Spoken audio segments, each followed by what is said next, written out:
특히 우리 암 환우분들에게는 제가 매일 하나 정도의 계란은 꼭 챙겨 드셔라, 특히 계란 노란자까지 잘 챙겨 드셔라, 이렇게 말씀을 드립니다.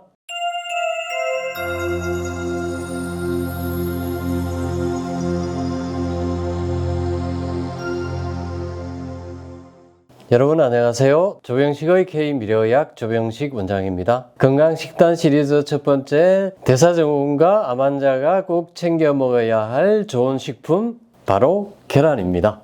콜레스테롤이 높은 분들은 계란 노란자를 먹으면 안 된다, 이게 보통 권고하는 내용이었는데, 최근에는 오히려 대사증후군 환자가 계란을 꼭 챙겨 먹는 게 좋다라는 연구 결과가 많이 나오고 있습니다. 두 가지 연구 결과를 소개해 드리면요, 호주에서는 달걀을 많게는 매일 한 개씩 먹어도 심장질환이나 뇌졸중 위험이 높아지지 않는다는 연구 결과가 나왔고요. 국내에서도 한 주에 달걀을 4개가량 먹는 집단이 달걀을 전혀 먹지 않는 집단보다 복부 비만과 고혈압 등 대사증후군 위험도가 남녀 각각 54%, 46% 낮았다는 연구 결과가 나왔습니다. 오히려 계란이 대사증후군 위험도를 낮춘다는 결과죠. 이전의 연구 결과들과 의사들이 한 권고들과 다른 결과가 나온 겁니다. 그래서 저는 사실은 계란을 계속 잘 챙겨 먹어야 할 식품으로 우리 환우분들께 계속 말씀을 드려왔는데,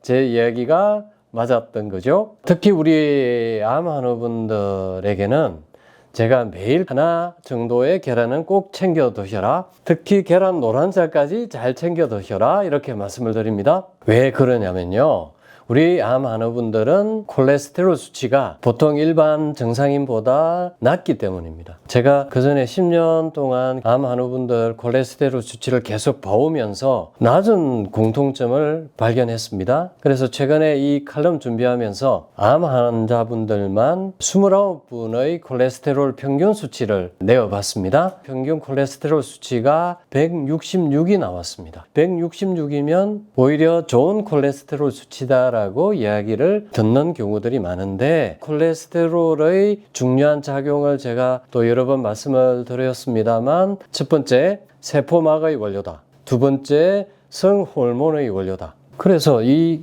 콜레스테롤이 모자라면요, 세포막의 원료가 모자라기 때문에 세포막이 잘 망가져요. 잘 손상이 되고 이것은 만성염증으로 연결이 됩니다. 두 번째, 성호르몬이 부족하면 우리 몸의 호르몬 균형이 깨져요. 이 호르몬 밸런스가 무너져도 암의 원인이 돼요. 그래서 제가 콜레스테롤 수치가 낮은 것이 오히려 암 체질의 하나다라고 주장을 해왔던 겁니다. 그래서 우리 암 환우분들이 만성염증과 호르몬의 불균형으로 암이 생기고 정식될 수 있기 때문입니다. 그래서 저는 오히려 콜레스테롤 수치를 180에서 200 정도 유지하는 게 좋다라고 말씀을 드리죠. 그리고 저희가 현미 채식을 계속 식이요법으로 강조해 왔습니다만, 이 문제를 해결하기 위해서 매일 계란 하나는 꼭 챙겨 드셔라 라고 말씀을 드리죠. 그것도 계란 노란자를 꼭 챙겨 드셔야 콜레스테롤 수치를 조금 올릴 수가 있기 때문입니다. 제가 우리 암 환우분들에게 계란을 꼭 챙겨 드시라는 이유는 바로 이 콜레스테롤 때문이고요. 또 하나는 단백질입니다. 계란의 단백질 스코어가 100입니다. 그래서 단백질 영양에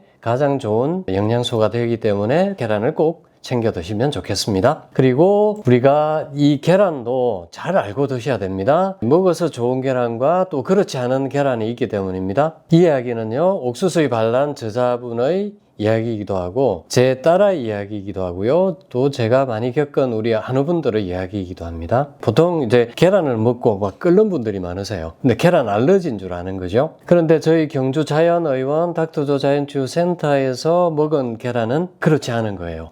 그걸 2개나 먹어도 끓지 않는다는 겁니다. 근데 그분은 계란 알러지가 아닌 거예요. 그러니까 아토피가 있었는데 계란이 아토피를 악화시킨 겁니다. 제 딸아이도 어릴 때 아토피가 있어서 거의 계란을 못 먹었거든요. 그런데 경주 와서는 계란을 잘 먹어요. 아무런 문제가 없는 겁니다. 그래서 이걸로 우리가 좋은 계란과 나쁜 계란이 구별이 됩니다. 그러면 좋은 계란은 어떤 계란인가? 보통 이제 닭은 풀을 먹고 살지 않습니까?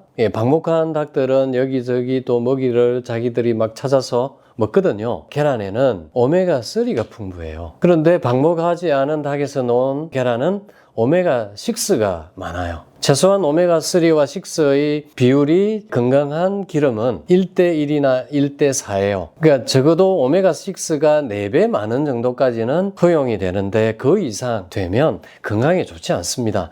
염증을 유발하게 됩니다. 오메가3는 염증을 억제하지만 오메가6는 오히려 염증을 유발하는 나쁜 기름이기 때문입니다. 그래서 이 풀을 먹고 자란 닭에서 나온 계란은 오메가3가 풍부하고요. 그렇지 않은 계란은 오메가6가 많습니다. 그래서 제가 이 보여드리는 이 사진을 보시면 이게 케이지에서 사육하는 닭들입니다. 1제곱미터당 20마리나 키워요. 그러니까 최근에는 이걸 조금 개량해가지고 1제곱미터당 13마리를 키웁니다. 네, 조금 나아졌다고 볼 수 있겠죠? 그렇지만 이렇게 케이지에서 키운 닭들이 얼마나 건강하겠습니까? 우리가 방목에서 키우는 닭들을 보면 모래 목욕을 하는 것을 보거든요. 이게 이제 찐득이를 이 모래 목욕을 통해서 떼냅니다.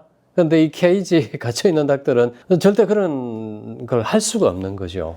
네. 그러니까 당연히 애들이 병이 들 수밖에 없습니다.